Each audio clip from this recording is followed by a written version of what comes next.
Allahumma salli wa sallim wa barik alaihi wa ala alihi.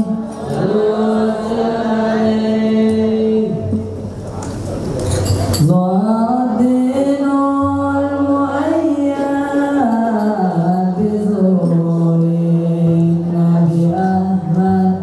ظهر الدين والمؤيد بظهور النبي أحمد.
Alhamdulillahi Rabbil Alamin. Wa sallallahu ala sayyidina maulana Muhammadin wa ala alihi wa sahbihi ajma'in, amma ba'd. Rabbi yassir wa la tu'assir, Rabbi tamim bil khair. Rabbana asrah lana sudurana wa yassir lana umurana wa umurul muslimin, wahlul 'uqdatam min lisanina yafqahu qawlana. Bisanadina al-muttasili ila imamil khatimatil hufaz al-imam Jalaluddin As-Sayyidi rahimahullahu ta'ala wa qaddasallahu sirrahu wa adaman nafa'a bi ulumihi wa barakatihi wa nafa'atihi wa madatihi wa karamatihi fid daraini amin. Ahbabana fillah wa duyufana al-a'izza, hadanallahu ayyakum alal huda wa taqwa. InsyaAllah kita lanjutkan dengan hadis dalam kitab Jami' Shaghir nomor 6323. Hadis ini diriwayatkan oleh Imam Ibnu Sunni dalam kitab beliau yang berjudul Amal Yaum wa Lailah, amalan-amalan di siang hari dan di malam hari. Diriwayatkan daripada Abi Idris Al-Khawlani. Hadisnya mursal. Artinya Abi Idris Al-Khawlani adalah tabi'in. Hadisnya langsung ke Rasul sallallahu alaihi wasallam tanpa menyebutkan nama sahabatnya, sehingga statusnya mursal. Hadis yang statusnya mursal kedudukannya dhaif, tapi di sini kedudukannya hasan. Mungkin pada riwayat yang lain ditemukan sanad yang bersambung langsung kepada Nabi sallallahu alaihi wasallam.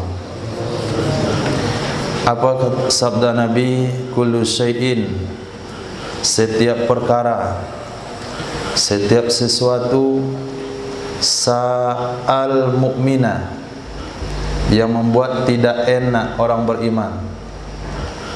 Sa'a yang membuat tidak enak, yang mengganggu orang beriman, fahuwa musibatun, maka itu masuk kategori musibah. Jadi apa saja yang membuat orang beriman tidak nyaman, berarti itu musibah. Misalnya tersandung, meninggal keluarga, saudaranya di belahan dunia yang mana,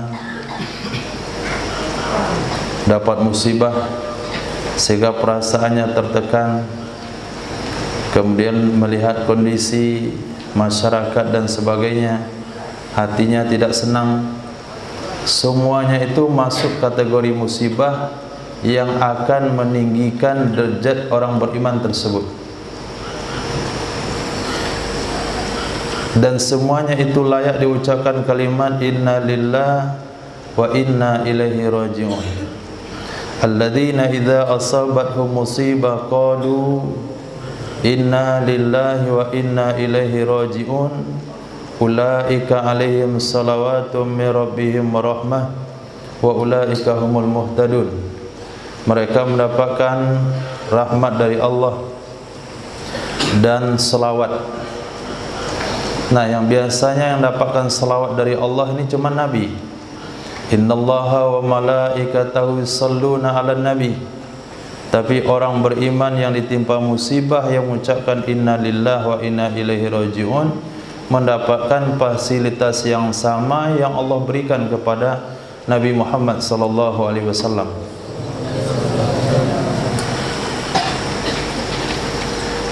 Hadis berikutnya Nabi sallallahu alaihi wasallam bersabda, kullu syai'in, setiap sesuatu, bainahu wa bainallah, antaranya sesuatu, Dan di antara Allah Subhanahu wa taala ada hijab pembatas. Setiap sesuatu, artinya setiap pahala, setiap amalan yang antaranya dengan antara Allah ada hijab. Kecuali yang enggak ada hijabnya adalah syahadatu alla ilaha illallah, kesaksian bahwa tiada Tuhan yang berhak disembah kecuali Allah. Ini tidak ada hijabnya. Maka orang yang mengucapkan kalimat tersebut langsung menembus arasy Allah Subhanahu wa taala, menembus 7 lapis langit sampai di arasy Allah. Kalau solat, bisa saja solatnya tidak sampai di langit pertama, dilemparkan ke mukanya seperti kain buruk dilemparkan. Ini kalau solatnya tidak bagus. Bacaan Al-Quran juga ada yang mendoakan orang membacanya, juga ada yang mengutuk si pembacanya. Kam min qari'il Qur'an al-Qur'anu yal'anu. Berapa banyak dari pembaca Al-Quran, Quran mengutuknya. Begitu juga puasa. Kam min sha'imin laisa lahu min siyami ilal ju' wal atas. Banyak yang berpuasa hanya mendapatkan haus dan lapar. Begitu juga salat tahajud.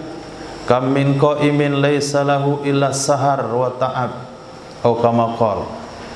Berapa banyak orang salat malam cuma dapat begadang dan capek. Begitu juga sedekah.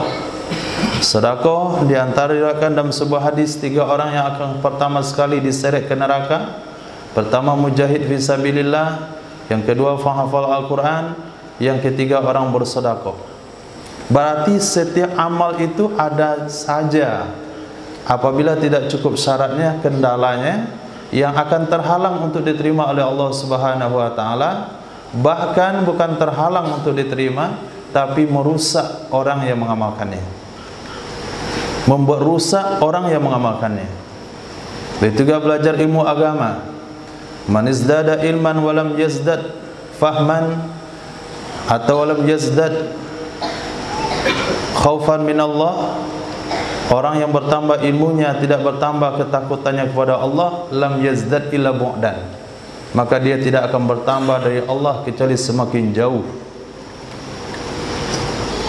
Berarti amal ibadah yang kita buat, kalau bagus sampai, kalau enggak bagus tertolak. Kalau bagus sampai, kalau enggak bagus membuat celaka orang mengamalkannya. Kecuali 1, maaf 2 yang disebutkan di sini.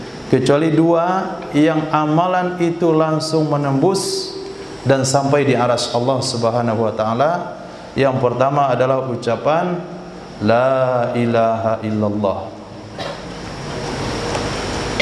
Yang kedua, doaul walidi liwaladi, doa orang tua untuk anaknya. Doa orang tua untuk anaknya. Kalau kita lihat dari hadis ini, walid ini identik bahasa lughahnya kepada laki-laki. Kalau ibu walidah, kalau bapak walid, ayah. Kalaulah sebagaimana mafhum lughahnya, berarti doa ayah untuk anak. Biasa yang rajin berdoa itu ibu. Nah, tapi yang diminta di sini doa ayah. Li waladih untuk anaknya. Maka doa orang tua untuk anak atau pemahamannya taglib. Kalau disebut ayah masuk ibu di dalam.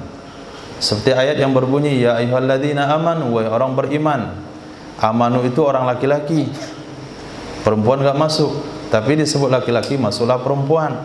Berarti pemahamannya taglibiyah. Nah, berarti di sini kalau kita ikut pemahaman taglibiyah, maka terjemahannya adalah doa orang tua untuk anak. Tapi kalau ikut pemahaman lughah, walid itu bapak. Berarti doa bapak untuk anak. Apapun pemahamannya,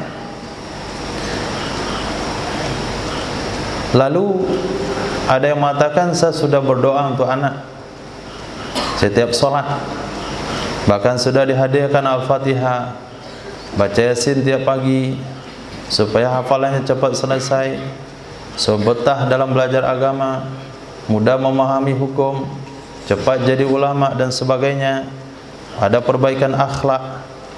Tapi kenapa tidak diijabah oleh Allah Subhanahu wa taala?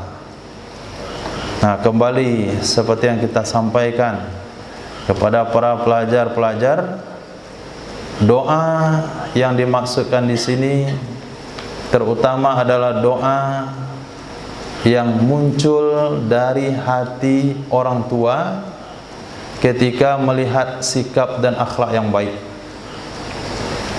Nah, doa yang langsung muncul dari hati orang tua secara tiba-tiba karena melihat sikap dan akhlak yang bagus,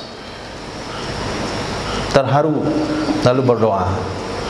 Bukanlah doa yang sengaja selepas solat didoakan, itu bisa juga, tapi kesannya agak lambat. Kalau demikian adanya, berarti perlu usaha dari antum untuk menunjukkan sikap yang lebih baik, sikap yang lebih bagus. Apalagi masa perpulangan sebentar lagi,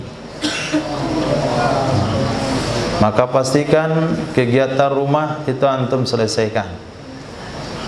Nah, walaupun laki-laki, tapi selesaikan kegiatan rumah tangga, menyapu rumah, cuci pakaian, cuci piring, masak, lipat baju, menggosok dan sebagainya. Itu kalau nggak ada kegiatan yang diminta oleh orang tua laki-laki untuk mengerjakannya. Nah, ketika sikap itu terlihat oleh orang tua, sekali, 2 kali, 3 hari, 4 hari, bukan seminggu, sampai dihantarkan kembali ke Darul Hijrah, nah perasaan senang lalu tersentuh hati dan perasaannya.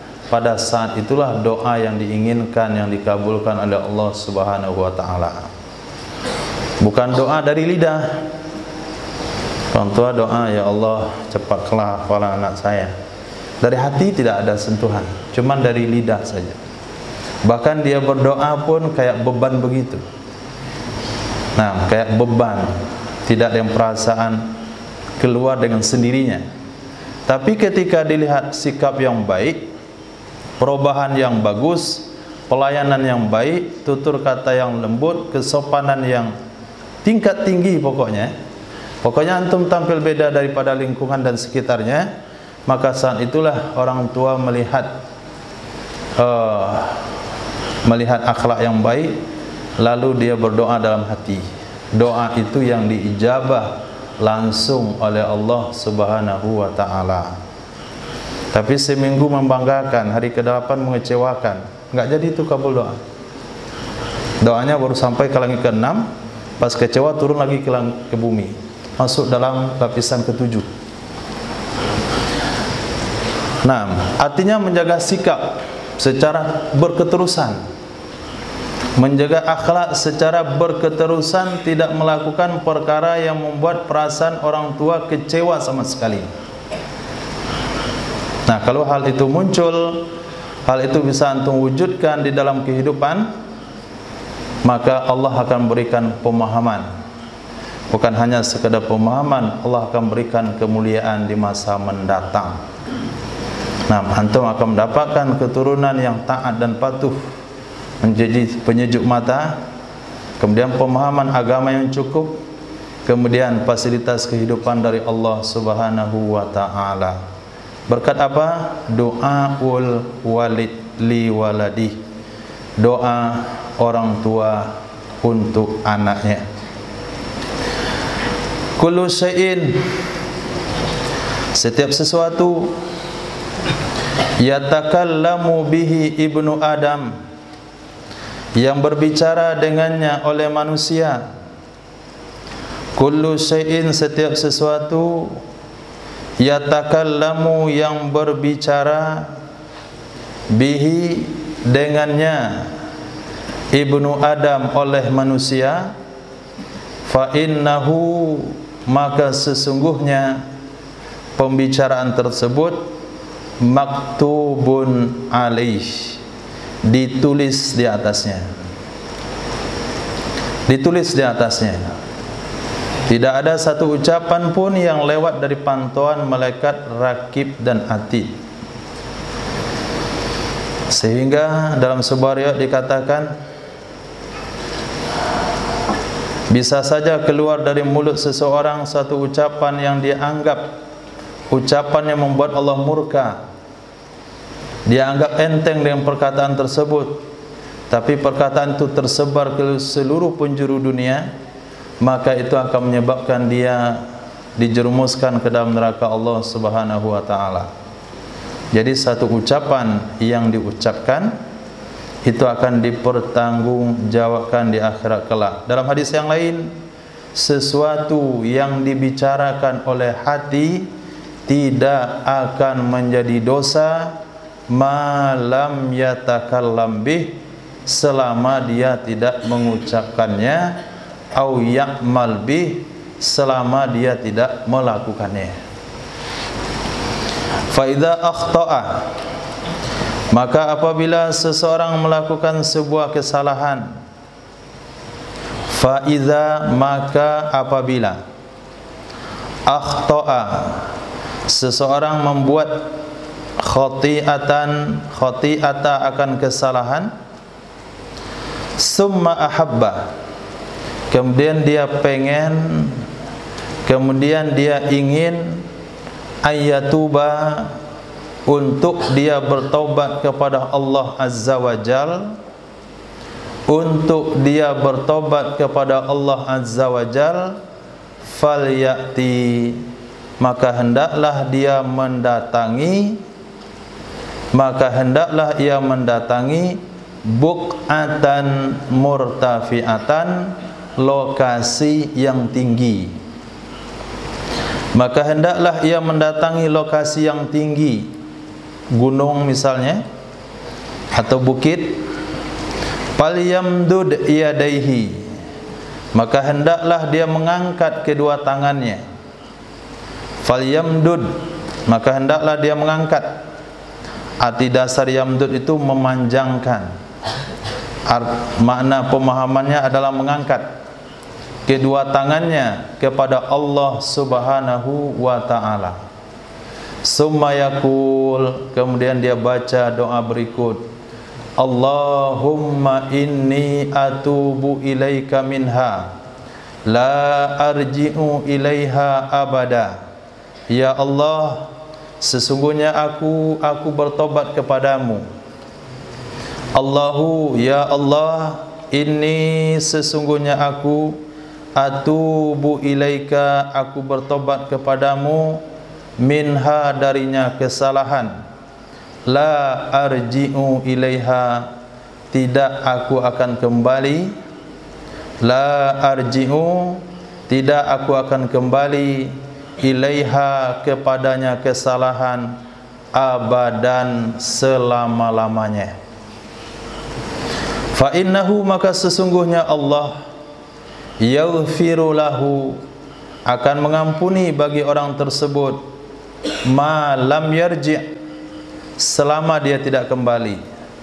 Ma itu artinya selama, disebut ma masdariyah zarfiyah, selama dia tidak kembali ke dalam dosanya yang demikian. Hadis sahih. Dalam hadis ini Nabi SAW mengajarkan cara taubat.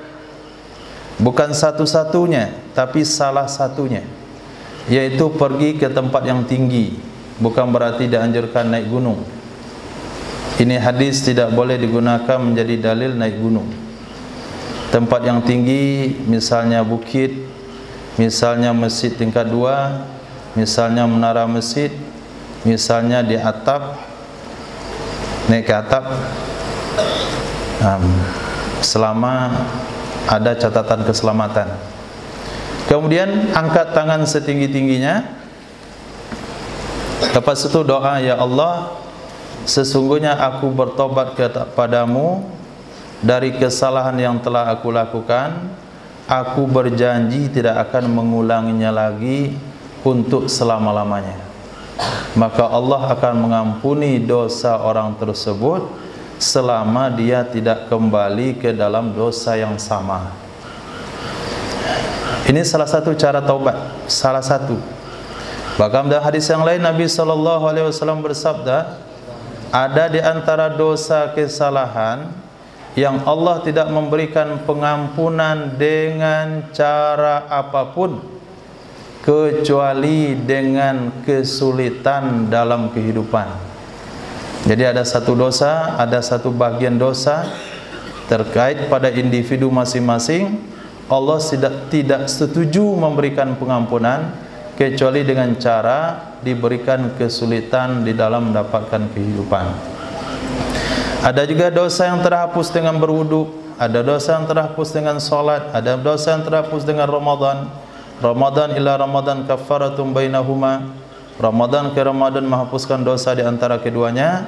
Ada dosa yang bisa terampun dengan istighfar, ada dosa yang bisa terampun membuang duri dari jalan, ada dosa yang terampuni dengan hanya berselawat kepada Nabi sallallahu alaihi wasallam.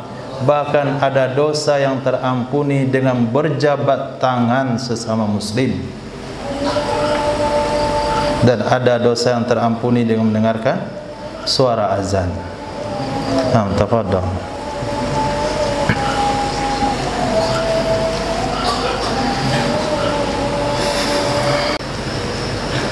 Allahumma rabb hadhihi da'wati tammah salatul qa'imah ati sayyidina Muhammad sallallahu alaihi wasallam.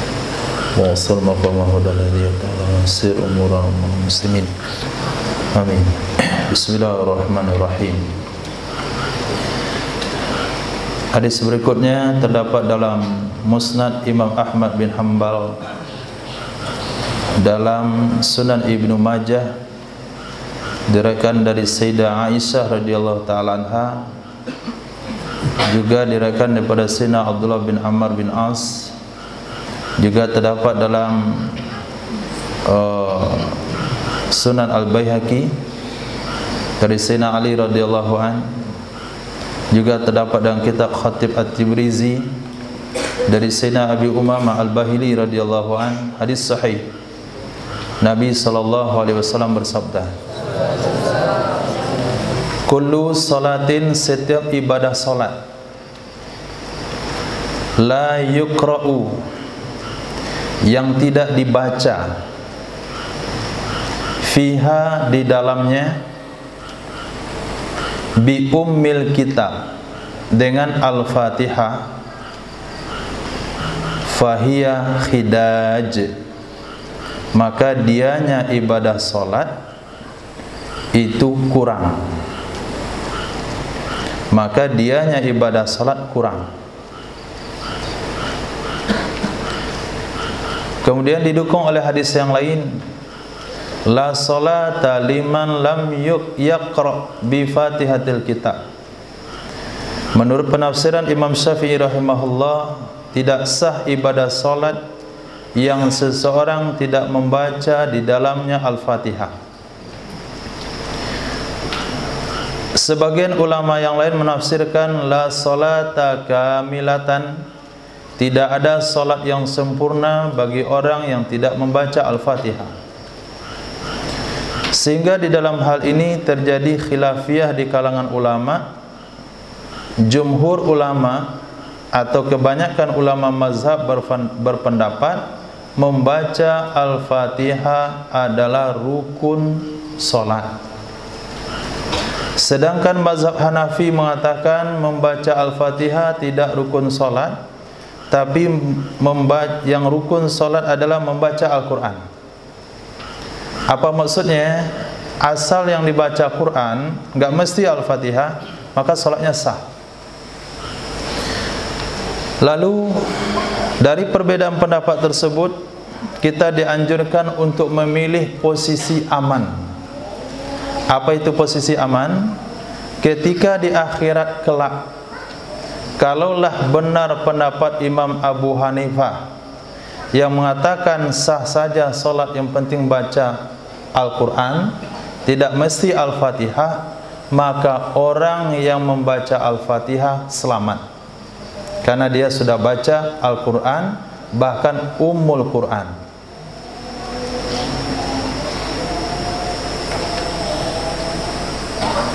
Sementara orang kalau sekiranya yang benar itu adalah mazhab Imam Syafi'i, kalaulah sekiranya yang benar itu adalah mazhab Imam Syafi'i di akhirat kelak, yang sah solatnya adalah membaca Al-Fatihah, maka yang berpegang kepada mazhab Hanafi bermasalah, karena dia tidak baca Al-Fatihah.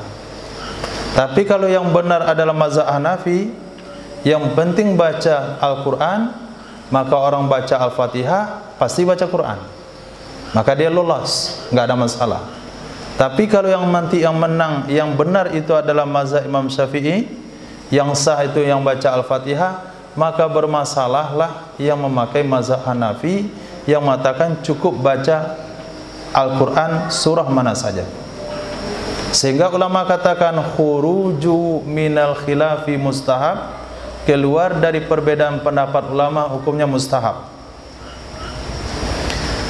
Nah, dalam hal ini banyak terjadi perbedaan pendapat di kalangan ulama. Di antaranya membaca Al-Fatihah hukumnya wajib kalau solat sendirian. Membaca Al-Fatihah hukumnya wajib kalau jadi imam, makmum tidak wajib. Membaca Al-Fatihah wajib kalau solatnya sir, kalau solatnya jahar, kita sudah mendengar bacaan imam, tidak wajib lagi Al-Fatihah. Jadi dari sekian banyak perbedaan pendapat, kita pilih posisi aman. Apa posisi aman? Yaitu pendapat yang mengatakan wajib membaca Al-Fatihah bagi imam, bagi makmum, solat sendirian, solat jamaah, solat wajib, solat sunat, solat jenazah, yang mendengar bacaan imam, yang tidak mendengarkan bacaan imam, yang penting asal solat apapun posisinya wajib baca Al-Fatihah. Ini pendapat yang ihtiyat. Kita ambil yang seperti ini supaya kita tidak bermasalah dengan ibadah di akhirat kelak. Nabi bersabda, "Man istaqas syubhat faqad istabra'a li dini wa irdi." Orang yang menghindari perkara-perkara syubhat, maka dia telah menyamakan agama dan harga dirinya. Jadi bukan kita menafikan perbedaan mazhab, tidak. Tapi kita mengajak untuk mengambil pendapat yang aman. Nah, mengambil pendapat yang aman supaya tidak bermasalah. Khair. Kecuali yang tidak wajib baca Al-Fatihah si masbuk. Nah, orang yang masbuk itu satu-satunya yang enggak wajib baca Al-Fatihah. Ketika dia datang, dia langsung takbiratul ihram. Selesai takbiratul ihram, imamnya ruku, dia wajib langsung ruku. Kalau dia baca Al-Fatihah tidak sempat ruku bersama imam, maka dia tidak boleh ruku. Dia tidak boleh ruku dan dia dianggap tidak dapat rakaat tersebut. Tapi apabila dia datang dan dia takbiratul ihram, imam ruku, dia langsung ruku dan sempat ruku bersama imam, maka rakaat pertamanya dihitung. Rakaatnya tersebut dianggap sudah sah karena Al-Fatihahnya ditanggung oleh imam. Hanya satu kejadian itu saja yang tidak wajib membaca Al-Fatihah, selebihnya hukumnya wajib. Naik dia ke rakaat kedua. Pas rakaat kedua, imamnya terlalu cepat baca Al-Fatihah. Akhirnya imamnya sudah ruku, sementara dia belum selesai baca Al-Fatihah, maka makmum tersebut wajib menyelesaikan Al-Fatihahnya. Kalau dia ruku tanpa menyelesaikan Al-Fatihahnya, maka solatnya batal. Sampai kapan wajib menyelesaikan Al-Fatihah? Sampai imamnya i'tidal, sampai imamnya sujud pertama, sampai imamnya duduk antara dua sujud, sampai imamnya sujud kedua, masih wajib menyelesaikan Al-Fatihah. Kalau dia sempat ruku sebelum imam bangkit dari sujud kedua, maka rakaatnya sah dan dia boleh melanjutkan solatnya. Tapi kalau dia tidak bisa menyelesaikan Al-Fatihah sementara imamnya sudah bangkit dari sujud terakhir, baik bangkit ke rakaat ketiga, baik bangkit ke rakaat kedua atau bangkit ke tasawuf awal, maka solat atau rakaat makmum tersebut dianggap gagal. Apa yang harus dia lakukan? Dia harus bergabung dengan imam, tidak boleh melanjutkan solatnya sendirian. Ketika imam nanti salam, dia menambah 1 rakaat. Ini aturan bagi yang masbuk dan yang terlambat baca Al-Fatihah. Nah, ini salah satu hadis menjadi dasar mazhab Imam Syafi'i. Al-Fatihah adalah rukun solat. Berikutnya Nabi SAW bersabda, kullu ta'amin, setiap makanan, kullu ta'amin, setiap makanan, la yuzkaru, yang tidak disebutkan nama Allah, la yuzkaru, yang tidak disebut nama Allah Ta'ala alaihi, atas makanan tersebut, fa innama, maka hanya saja, huwa, dianya makanan, daun, itulah penyakit, wala barakata fihi, dan tidak ada keberkahan pada makanan tersebut. Jadi makanan yang kita makan tidak membaca basmalah, maka makanan itu akan menyebabkan sakit. Makanan itu hakikatnya adalah penyakit dan tidak ada keberkahan di dalamnya. Bahkan Sayyidina Khalid bin Walid, jangankan makanan, racun pun dengan ucapan bismillahnya beliau, bukan bismillahnya kita, racun dengan ucapan bismillahnya beliau tidak memberi mudarat. Nah, dan ini tidak dianjurkan untuk diikuti. Nah, wa kafaratu dzalik, denda demikian, penebus demikian, kafaratu dzalik, penghapus demikian, bagaimana makanan itu berubah kembali menjadi obat, bagaimana keberkahan pada makanan tersebut datang kembali. Kafaratnya adalah in kanatil maidatu, jika adalah hidangan, in kanal maidatu, jika adalah hidangan, maudu'ah, masih diletakkan, masih terhidang, antusammiya, bahwa kamu baca basmalah, wa tu'ida yadak, dan kamu kembalikan tanganmu, dan kamu kembalikan tanganmu. Piringnya belum dicuci, nampannya belum diangkat, makanan masih terhidang, kita ingat belum baca basmalah, maka tambah nasinya sedikit lagi, kemudian ulang makan, baca basmalah. Itu caranya ya. Gak mesti tambahnya banyak, sedikit. Atau kalau itu makan bersama di nampan, kita baca basmalah, kita ambil 1 suap lagi untuk dimakan. Maka makanan yang sudah tadi termakan berubah dari penyakit menjadi obat, keberkahannya yang diangkat dikembalikan lagi oleh Allah Subhanahu wa ta'ala. Ini kalau hidangan masih terhidang, hidangannya masih ada. Wa in kanat qad rufi'at, jika adalah makanan, jika adalah hidangan sungguh telah diangkat, sungguh telah diambil kembali, antusammiyallah, caranya adalah kamu baca basmalah, wa tal'aqa asabi'aka, lalu kamu hisab jari jemarimu. Ingat baca basmalah ketika nasi sudah habis di piring. Ingat baca basmalah ketika nampan tidak ada lagi isinya. Maka untuk menutup kekurangan kelupaan baca basmalah, bacalah basmalah lalu hisap jari jemari sisa makanan yang ada di jari. Maka makanan tadi yang tadinya dikatakan akan jadi penyakit, Allah akan robah kembali menjadi obat. Keberkahan yang tadi belum diturunkan akan Allah turunkan. Tapi kalau sudah dicuci tangannya, lupa baca basmalah, maka itu sudah terlanjur, tinggal istighfar. Nah, nggak ada lagi caranya. Tidak dianjurkan oleh Nabi ulanglah makan sekali lagi, nggak ada anjuran untuk ulang makan. Vigo, kenapa antum makan lagi? Tadi lupa baca basmalah.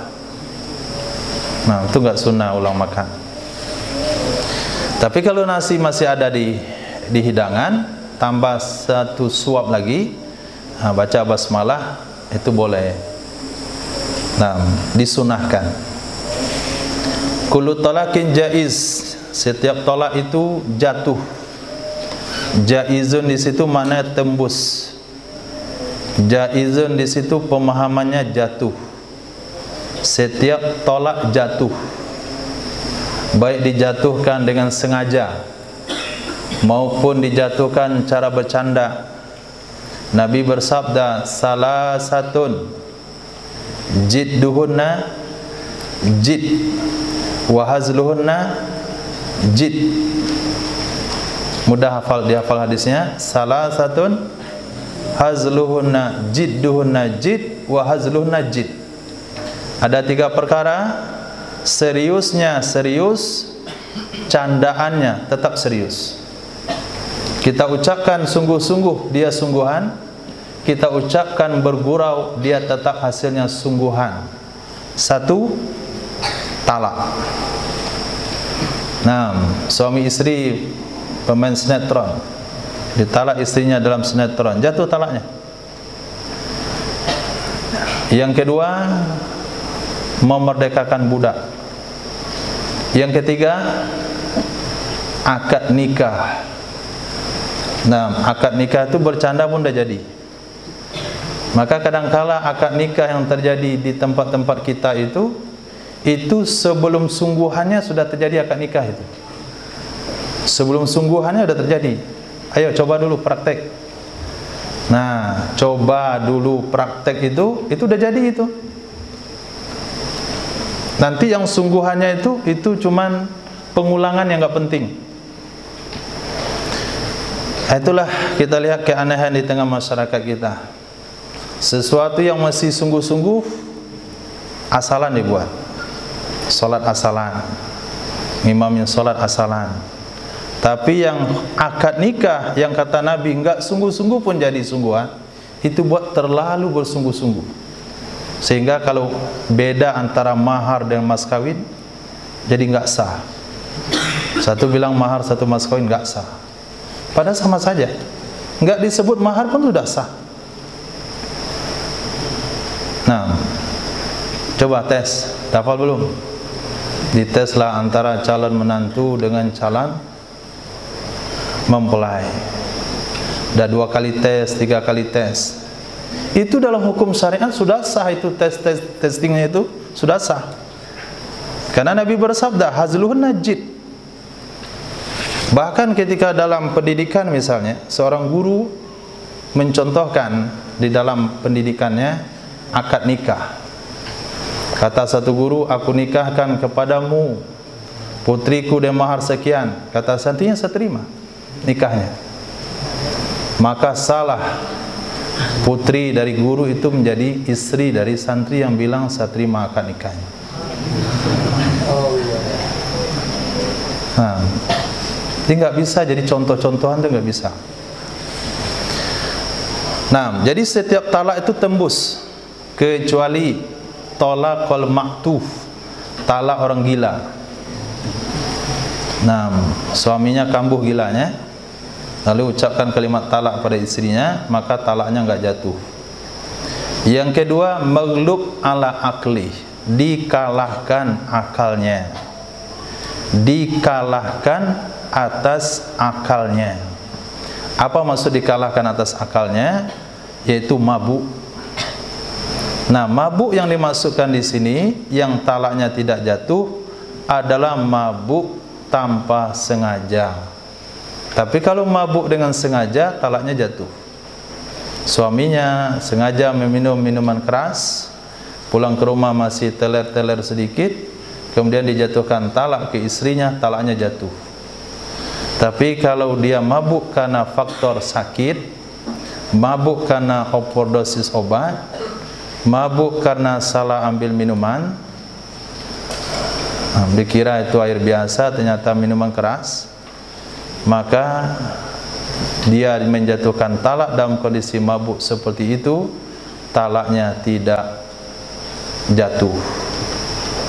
Nah, yang ketiga yang tidak disebutkan di sini, yang talaknya tidak jatuh adalah orang yang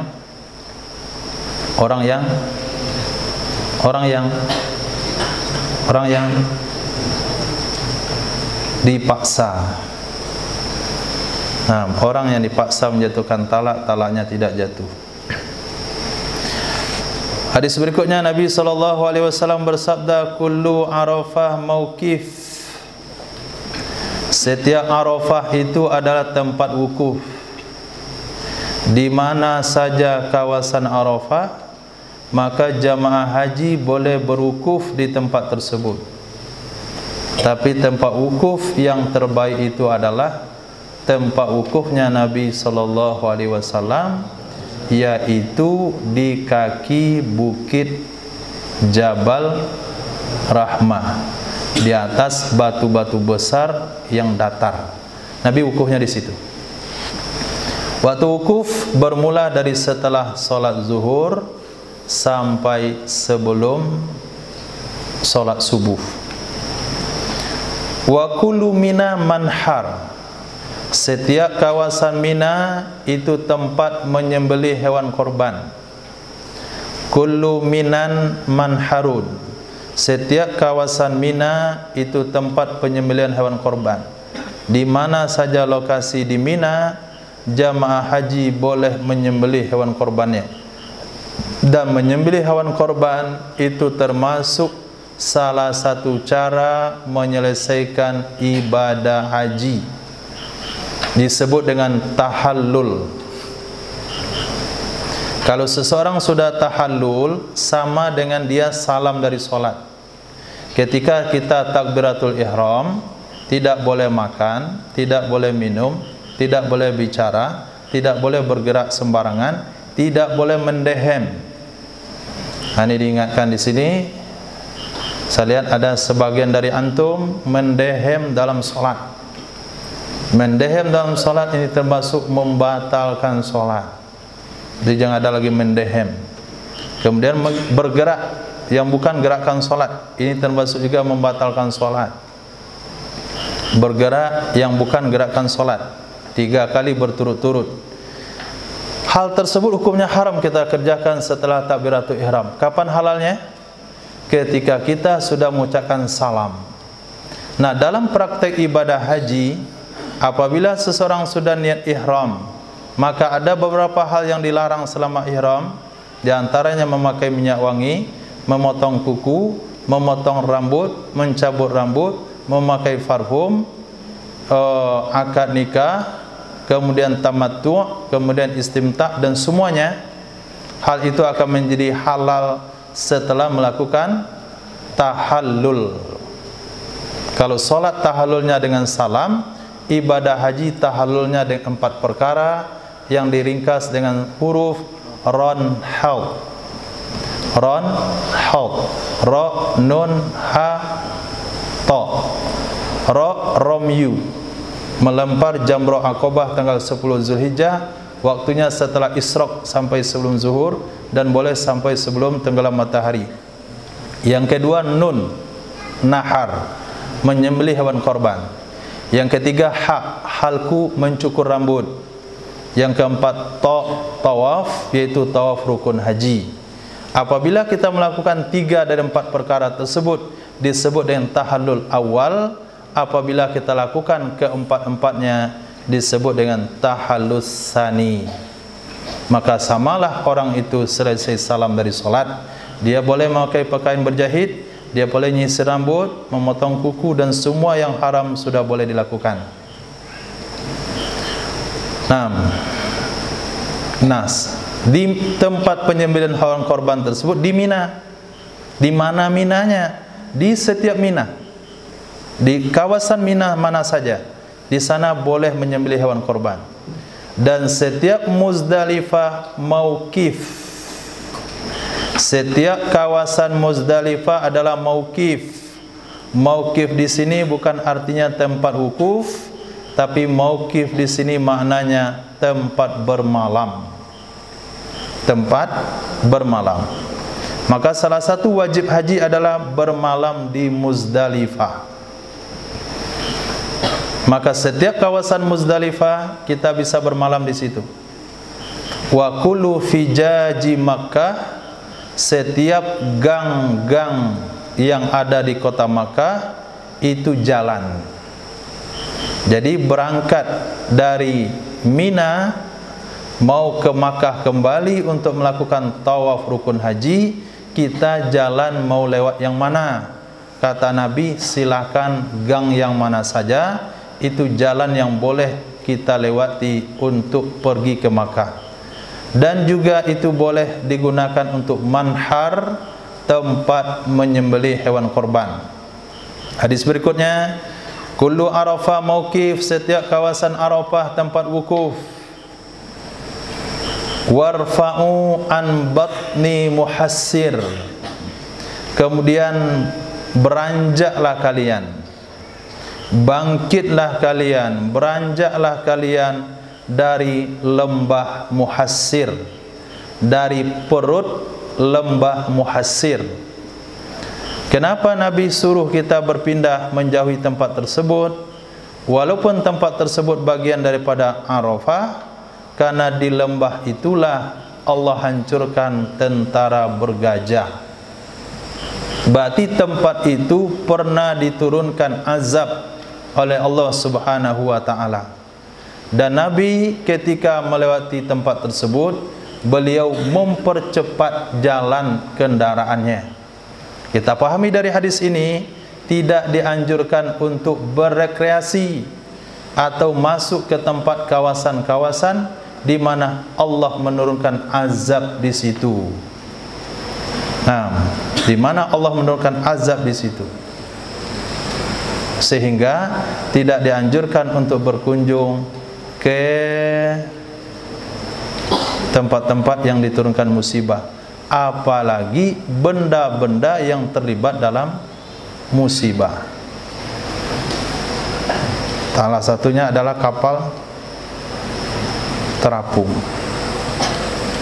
yang antum kunjungi waktu di Aceh. Itu salah satu benda yang tidak dianjurkan untuk dikunjungi, karena benda itu di mana Allah turunkan musibah di situ. Sebagian orang itu musibah, mungkin bagian sebagian orang itu adalah azab dari Allah Subhanahu wa ta'ala.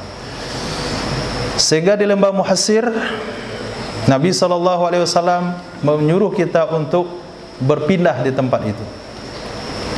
Wa kullu minan munhar, setiap mina adalah manhar. Setiap mina adalah manhar, tempat menyembelih hewan korban, kecuali kawasan di belakang Aqabah, kecuali kawasan di belakang Jamroh Aqabah. Jamroh Aqabah adalah jamroh nomor 3. Jamroh nomor 3, tapi yang kita lempar pada tanggal 10 Zulhijjah. Tanggal 11 jamaah haji akan melontar ketiga-tiganya, Jumratul Ula, Wusta, dan Aqabah. Hari kedua juga sama, hari ketiga juga sama, tapi tanggal 10 Zulhijjah, tanggal 10 Zulhijjah, tepatnya hari raya korban, jamaah haji melontar Jamroh Aqabah. Nah, di bagian belakang Jamroh Aqabah itu tidak boleh dan tidak dianjurkan menyembelih hewan korban di sana. Kullu Arafat mauqif. Setiap Arafah adalah mauqif, tempat wukuf. Warfa'u an arunah. Beranjaklah kalian dari Uronah. Beranjaklah kalian daripada Uronah. Wa kullu Muzdalifah mauqif. Dan setiap Muzdalifah adalah tempat bermalam. Warfa'u an batni Muhassir. Beranjaklah kalian dari perut lembah Muhassir. Kita ralat pembahasan tadi. Muhassir itu bukan bagian daripada Arafah, tapi bagian dari Muzdalifah. Wa kullu fijaji minan manhar. Setiap gang-gang yang ada di Mina itu adalah tempat penyembelihan hewan korban. Wa kullu ayyamit tasrik zabah. Setiap hari tasrik itulah waktu penyembelihan. Setiap hari-hari tasrik itulah tempat penyembelihan atau waktu penyembelihan. Hari tasrik tanggal 11 Zulhijjah, tanggal 12 Zulhijjah dan tanggal 13 Zulhijjah. Ditambah tanggal 10 Zulhijjah. Jadi ada 4 hari penyembelihan korban. Kullu amalin munqati' an sahibih. Setiap amalan terputus dari pelakunya. Kullu amalin, setiap amalan munqati'un terputus yang berada fi sabilillah. Orang yang menjaga perbatasan negara muslim dengan non-muslim, dia harus menjaga mata setiap waktu bergantian 24 jam. Tidak boleh ada celah waktu yang memungkinkan orang kafir melewati perbatasan tersebut. Ketika dia berada dalam penjagaan dan dia meninggal dunia, maka amalnya tidak akan pernah putus. Dia dianggap solat sampai kiamat. Dia dianggap puasa sampai hari kiamat. Dia dianggap melakukan ibadah zakat sampai kiamat. Dia dianggap baca Quran sampai kiamat. Dan rezekinya tetap dialirkan oleh Allah. Berarti dia masuk kategori orang yang mati syahid. Allah berfirman, wala taqulu liman yuqtalu fi sabilillahi amwat bal ahya'u wa hum inda rabbihim yurzakun. Jangan kamu katakan orang yang syahid itu mati. Mereka itu tidak mati, mereka itu hidup dan mereka makan dan minum sampai hari kiamat. Jadi mereka tetap makan dan minum sampai hari kiamat. Dan orang yang meninggal di perbatasan tersebut, walaupun meninggalnya bukan karena musuh, meninggalnya karena sakit, meninggalnya karena ajal, maka posisinya sama dengan orang mati syahid. Dia di alam kubur hidup, dapat makan dan minum. Kalau dia di dalam kubur dapat makan dan minum, berarti dia enggak perlu ditanya oleh Munkar dan Nakir. Nah, bahkan dia ditemani makan dan minum. Bahkan ditanya oleh Munkar dan Nakir, mau apa lagi? Mau TS? Itu orang yang syahid. Yang kedua, orang yang mati syahid fisabilillah, amalnya terputus. Amalnya terputus. Kecuali yang tidak terputus 3. Semua manusia juga sama, amalnya terputus. Kecuali yang tidak terputus 3, anak soleh, ilmu bermanfaat dan wakaf. Tapi orang yang mati di perbatasan, itu semua amalnya enggak ada yang terputus. Semua amalnya enggak ada yang terputus. Dia solat 5 waktu dan dia ditulis tetap solat 5 waktu dalam catatan amalnya sampai hari kiamat. Dia puasa Ramadan, tetap ditulis setiap Ramadan dia puasa. Dia melakukan sedekah setiap hari sekian atau per minggu sekian, dia ditulis tetap bersedekah per minggu sekian. Jadi ini keistimewaan orang yang berjaga-jaga di perbatasan, melebihi pahala orang mati syahid. Kenapa hal itu dilebihkan? Karena kalau berperang, ketika orang berperang, alhamdulillah kita bisa ikut. Tapi ketika menjaga di perbatasan sementara orang dengan keperluannya, orang yang kita jaga dia makan minum, orang yang kita jaga dia cari rezeki, dia berdagang, dia berusaha dan sebagainya, dia dengan keluarga dan anaknya. Sementara orang yang menjaga perbatasan tersebut, dia dengan beberapa orang temannya, itu jauh dari keluarganya, bahkan jauh dari usahanya. Maka Allah memberikan balasan yang istimewa. Nah, tapi hari ini kita tidak tahu perbatasan mana yang kita jaga, sehingga kita bisa mendapatkan pahala yang sama dengan disebutkan dalam hadis ini. Kullu ainin zaniyah, setiap mata terlibat dosa zina. Setiap mata terlibat dosa zina.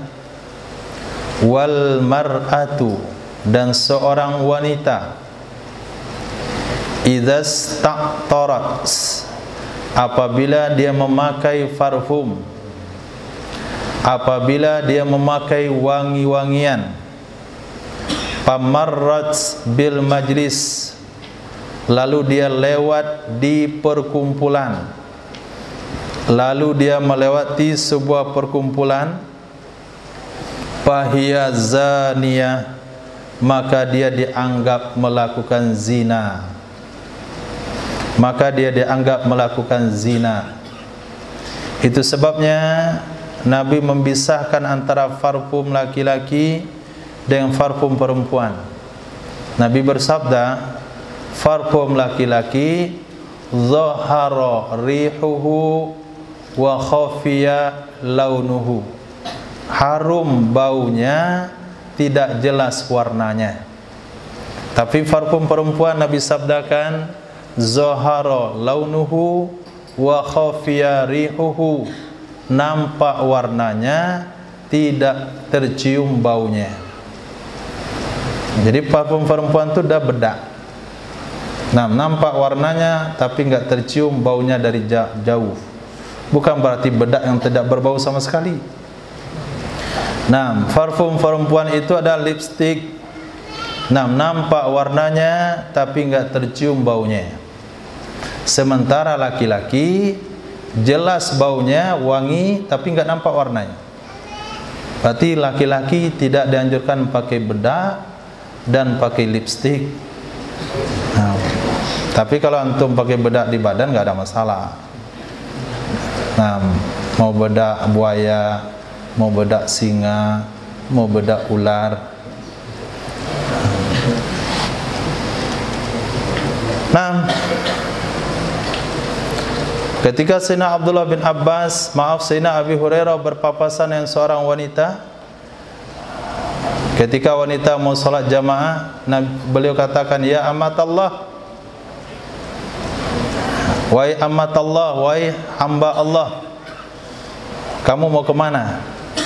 Wanita itu katakan, mau ke masjid untuk salat. Sayyidina Abu Hurairah katakan, ta'attarti, kamu pakai parfum? Kata beliau, iya. Maka Sayyidina Abu Hurairah katakan, pulanglah, mandilah kamu seperti mandi junub.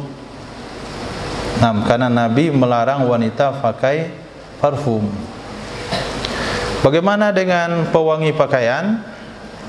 Apakah ketika direndaman atau ketika menggosok pakaian? Ketika parfum pewangi pakaian hanya tercium dari jarak 1 meter misalnya, maka itu tidak mengapa.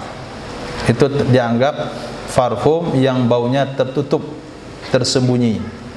Tapi kalau baunya semerbak, bisa menjangkau ke tempat laki-laki, kan nggak mungkin laki-laki perempuan berpapasan misalnya 1 meter, pasti jarak yang jauh. Kadangkala dia ada jalan 10 meter di depan, kita lewat belakang baunya masih tinggal. Nah, itu yang dimaksudkan berzina, dan itu hukumnya haram. Terakhir, Kullu ainin baqiyatun yaumal qiyamah. Setiap mata akan menangis pada hari kiamat. Setiap mata akan menangis pada hari kiamat. Ada yang menangis karena penyesalan, kenapa dia tidak beramal lebih banyak. Ada yang menangis kenapa dia berbuat dosa.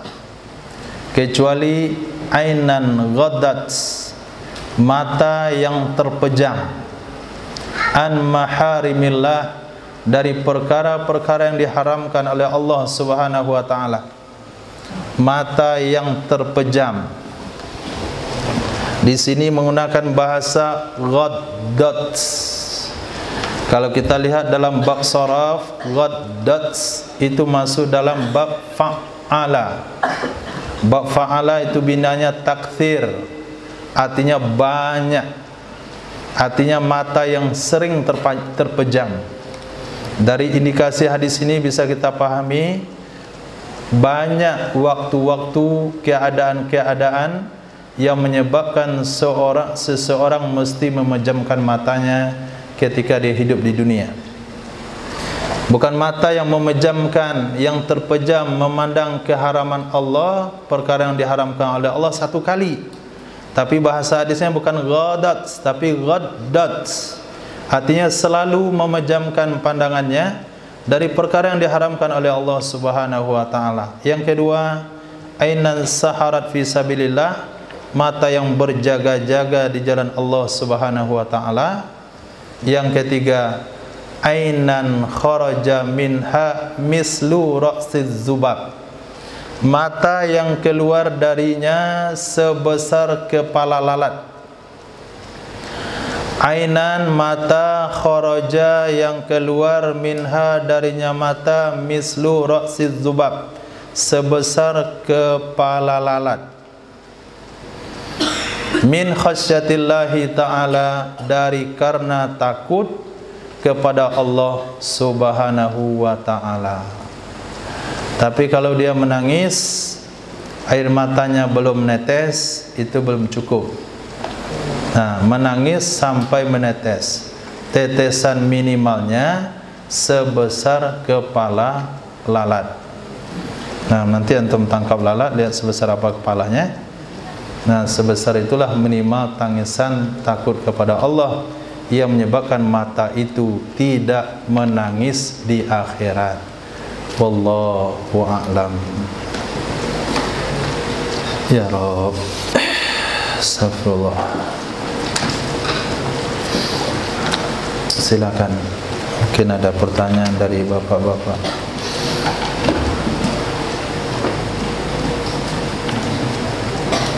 Ya Allah.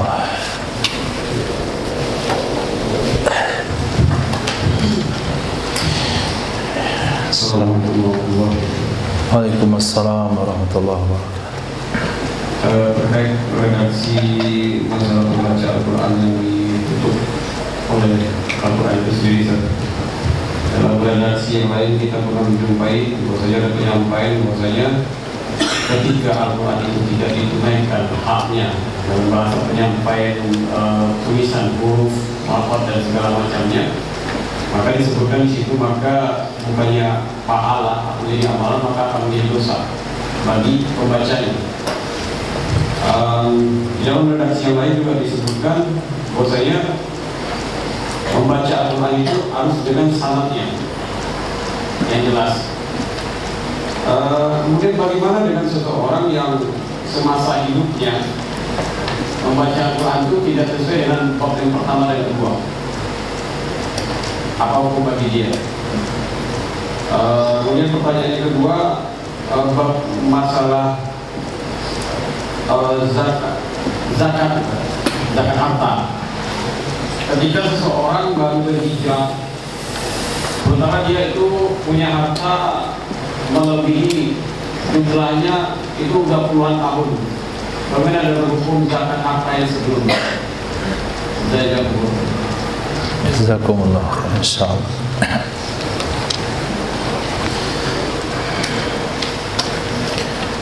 Penjelasan ulama mengenai kam min qari'il Quran al-Quranu yal'anu, berapa banyak orang baca Quran, Quran mengutuknya. Pembahasan penjelasan yang pernah kita baca secara tertulis adalah ketika dia baca ayat yang berbunyi ala laknatullah alal kadhibin, ketahuilah laknat Allah terhadap para pembohong, sementara dia masuk kategori pembohong. Kalau demikian pembahasan yang diulas oleh ulama, maka maksud tidak menunaikan hak-haknya adalah ketika perilaku dan akhlaknya bertentangan dengan Al-Quran.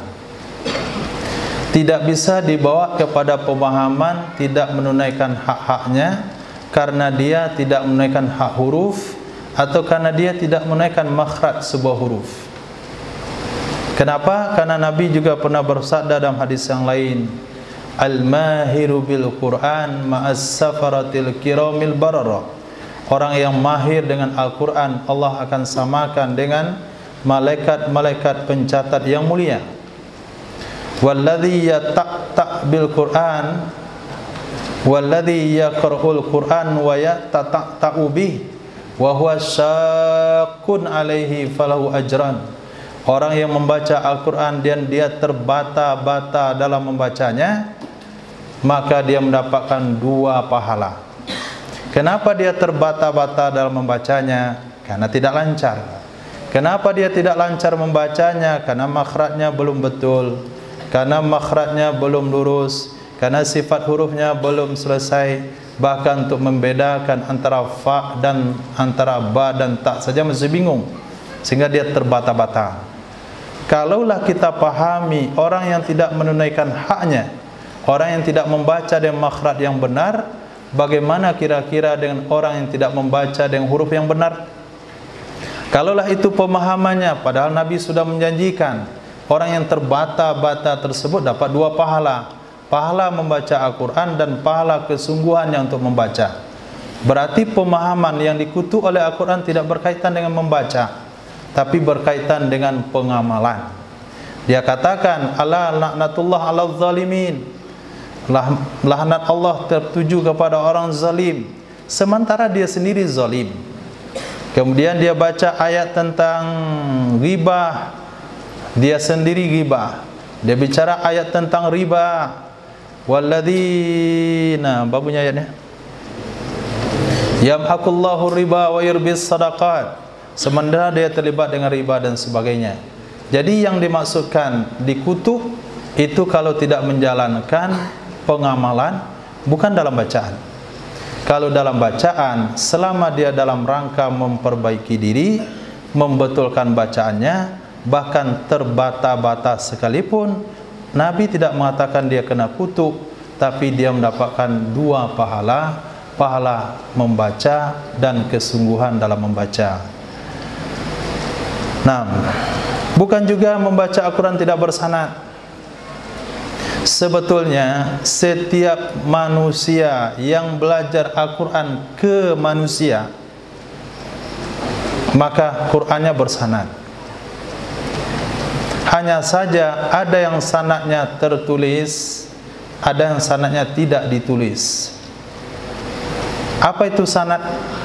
Sanad itu adalah rentetan guru kita belajar ke Nabi. Kita belajar Quran dari siapa? Dari guru kita. Guru kita tentu ke gurunya, gurunya ke gurunya, terus ke atas, gurunya ke tabi'in, tabi'innya ke sahabat, sahabatnya ke Rasul sallallahu alaihi wasallam. Jadi setiap ilmu Quran itu bersanad. Hanya saja tidak ditulis. Ada yang mengabadikannya, ada yang tidak mengabadikannya. Kalau dikatakan ini dia baca Quran enggak bersanad, enggak mungkin. Kecuali kalau dia bangun tidur langsung pandai baca Quran. Itu yang tidak bersanad. Mana kamu pandai baca Quran? Tadi malam saya mimpi ada malaikat, ada makhluk hitam atau berjubah putih ngajarin saya baca Quran. Itu yang tidak bersanad.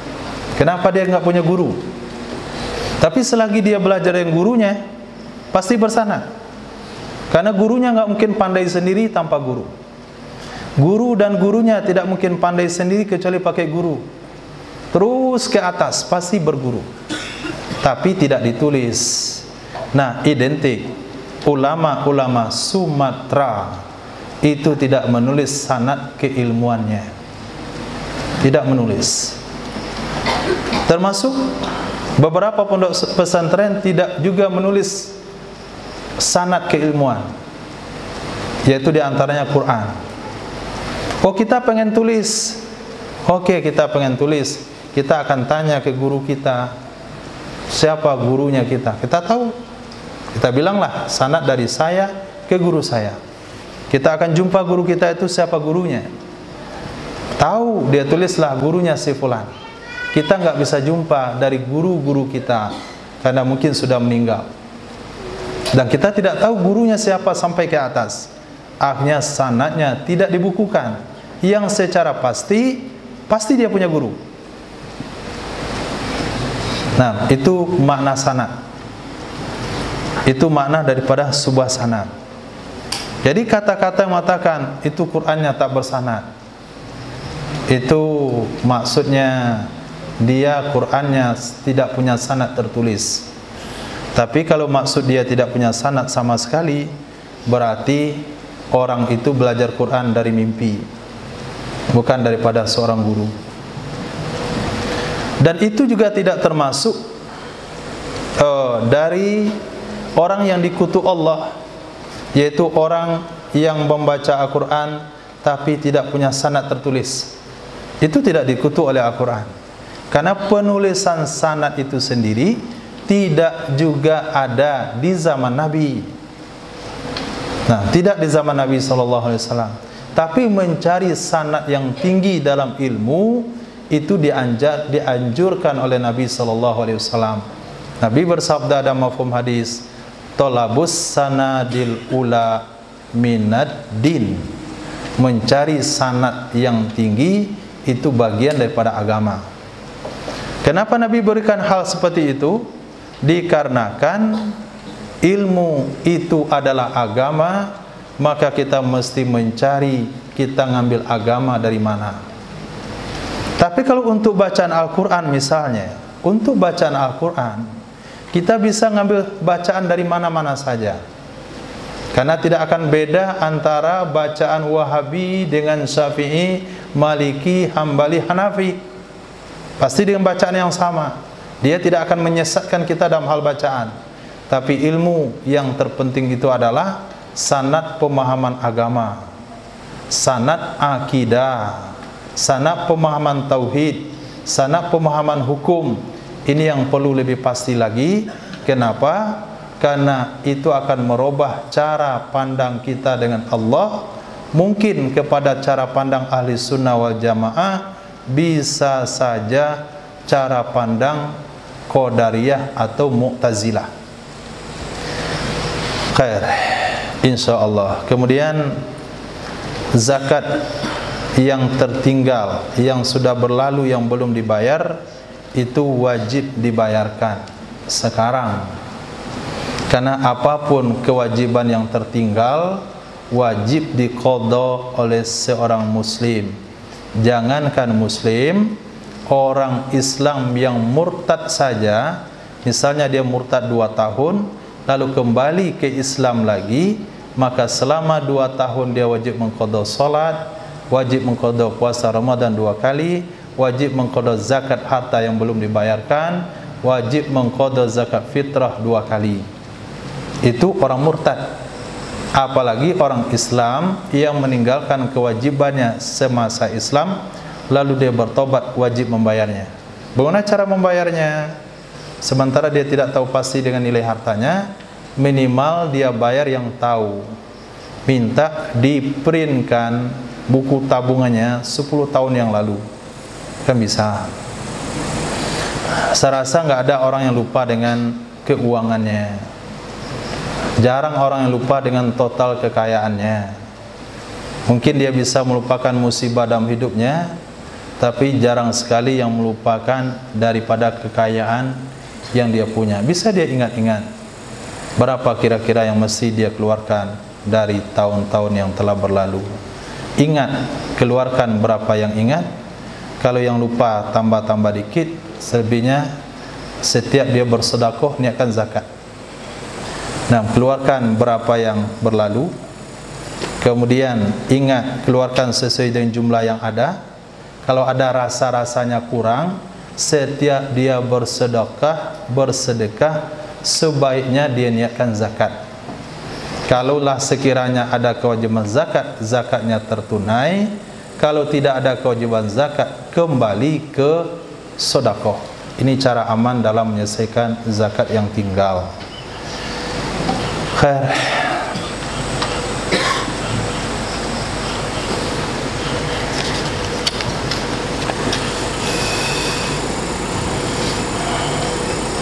Sampai umur berapakah seorang anak yatim yang mana ia masih disebut sebagai yatim? Nabi SAW bersabda dalam mafhum hadisnya, seseorang itu dianggap yatim selagi belum balik. Kalau sudah balik, dia tidak disebut lagi anak. Dia tidak lagi disebut anak, dia disebut dengan rijal. Allah SWT berfirman, wa ma Muhammadun aba ahadim mir rijalikum. Tidaklah Muhammad itu bapak laki-laki di antara kalian. Tidaklah Nabi Muhammad itu bapak laki-laki di antara kalian. Apakah Nabi Muhammad tidak punya anak laki-laki? Ada, yaitu Qasim. Sehingga Nabi dikatakan Abu Qasim. Kemudian Sayyidina Ibrahim, anak kesayangan baginda Rasul, yang Nabi sedih ketika menguburnya. Kemudian ada lagi namanya Tahir. Nah, Tahir. Ada juga yang bilang Thayyib. Tapi kenapa Quran katakan ma Muhammadun aba hadim mirijalikum, tidaklah Nabi Muhammad itu bapak laki-laki kalian? Karena kalau laki-laki sampai usia balik. Kalau belum balik bukan belum namanya laki-laki. Berarti setelah balik namanya laki-laki. Itu sebabnya semua anak laki-laki Nabi meninggal sebelum usia balik, untuk memenuhi makna dari ayat tadi. Tidaklah Nabi Muhammad itu bapak laki-laki salah seorang kalian. Kalau sudah balik namanya laki-laki, kalau belum balik namanya anak. Berarti anak itu hanya sampai usia balik. Dan antum tidak lagi anak. Anak dalam pemahaman lughah, tapi anak dengan pemahaman nisbah itu setiap kita anak. Kenapa? Karena kita punya orang tua. Itu namanya anak secara nisbah. Di satu masjid ada pengumpulan infak untuk kategori yatim dan piatu. Pas hari pembagian ada seorang anak yang ia berstatus sebagai yatim piatu. Apakah ia berhak menerima uang dari dua kategori infak tersebut atau cuma satu saja? Khair. Pembahasan itu tidak ada dalam fikih. Nah, tapi pembahasan serupa ada. Maka tafaqquh. Nah, santri tafaqquh di samping memahami hukum fikih juga bisa mengembangkan hukum fikih yang ada di kitab kepada pembahasan yang terjadi hari ini. Kira-kira dalam bab fikih pembahasan apa yang bisa menjawab masalah ini? Kira-kira dalam bab fikih pembahasan apa yang bisa menyelesaikan pertanyaan ini? Ihsan. Nah, bagaimana caranya untuk menyelesaikan masalah umat? Irfan.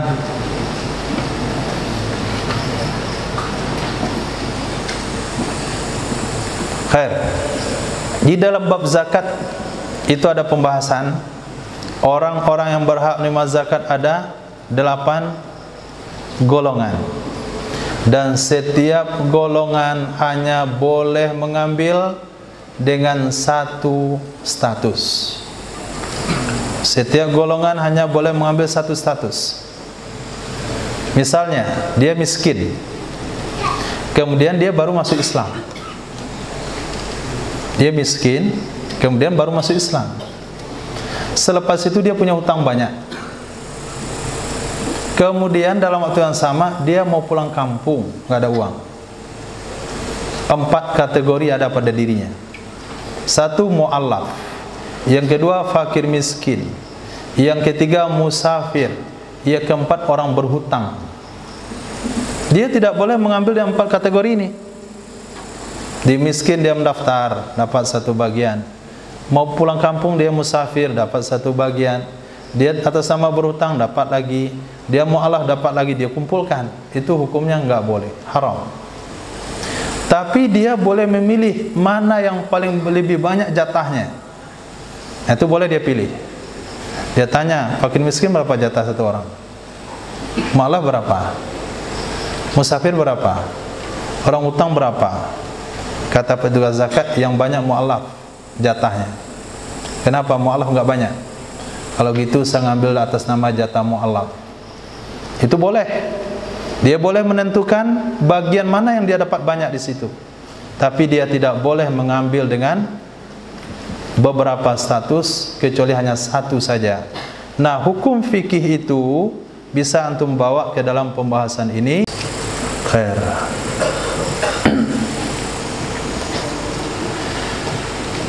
Ya. Lokasi berbeda. Nah, dalam bab zakat juga dibahas.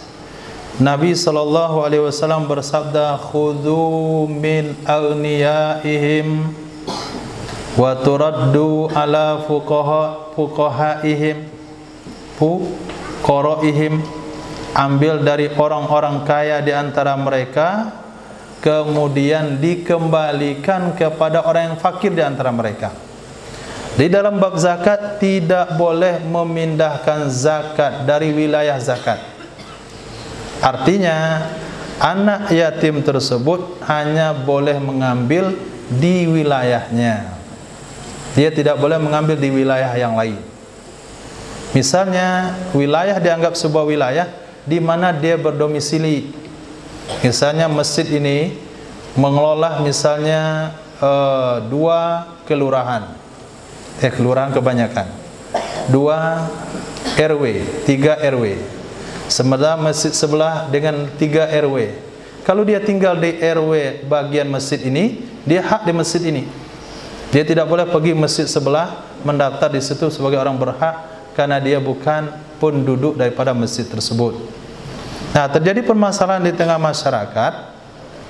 Misalnya bapaknya itu orang RW sini dan masjidnya ini, kemudian dia tinggal sama ibunya di RW sebelah, masjidnya di sana, maka orang bertanya, dia ngambil yang mana? Dia kan anak sini, bapaknya orang sini. Oh enggak, dia kan tinggal sama ibunya di situ. Akhirnya dia dapat 2 jatah. Kita keluarkan itu untuk cucu si fulan, karena kakeknya ada di RW sini. Dikeluarkan di situ, dia daftarkan sebagai penerima hak karena cucunya. Sementara cucunya tinggal di RW sebelah, itu juga hukumnya haram. Kenapa haram? Karena haknya adalah di RW masing-masing sesuai dengan aturan masjid tersebut. Kecuali kalau masjid tersebut menangani RW juga sebelah. Jadi masjid ini karena saking banyaknya uang yang akan disalurkan, dia menangani 6 RW. Sementara dia berada di RW sebelah, di situ juga tertangani 3 RW. Dia ambil di sana atas RW di situ, dia ambil di sini dengan aturan masjid karena menangani 6 RW, lalu dia dapat 2 bagian, itu boleh. Kenapa boleh? Karena dia sesuai dengan aturan. Jadi sumbangankah, gaji, muamalah apapun sifatnya harus berjalan sesuai dengan aturan. Misalnya situ ada konter, kami sediakan bagi jemaah tetap konter makanan untuk jamaah tetap, lalu kita masuk ke situ tidak jamaah tetap, hukumnya haram. Misalnya ada di Istima, ini adalah hidangan makan foreign, lalu masuk lokal itu ikut makan, berarti dia memakan makanan yang haram. Jadi dalam muamalah ikut dengan aturannya. Kalau kita tidak masuk dalam kategori yang ditetapkan lalu kita ambil, berarti kita mengambil hak orang lain dan hukumnya haram. Nah, misalnya ini hidangan untuk yang belum makan. Kita sudah makan, ikut makan, enggak boleh kita makan. Karena kategorinya yang belum makan. Bahkan Nabi SAW diundang makan ke satu tempat. Ketika diundang makan, ada satu orang mau ikut, ya Rasulullah saya mau ikut. Nabi katakan silahkan ikut. Tapi ingat, nanti kalau tuan rumah enggak ngizinin, kamu mesti pulang. Ketika sampai di tempat tujuan, Nabi bersabda, saya fulan dan fulan engkau undang dan saya datang. Satu orang ini enggak diundang, dia mau ikut. Apakah diizinkan makan atau tidak? Begitu Nabi mengajarkan muamalah. Kalau tidak diizinkan dia akan pulang. Kalau kamu izinkan dia akan ikut makan. Khair insyaallah. Cukup. Mohon maaf. Masih ada enggak?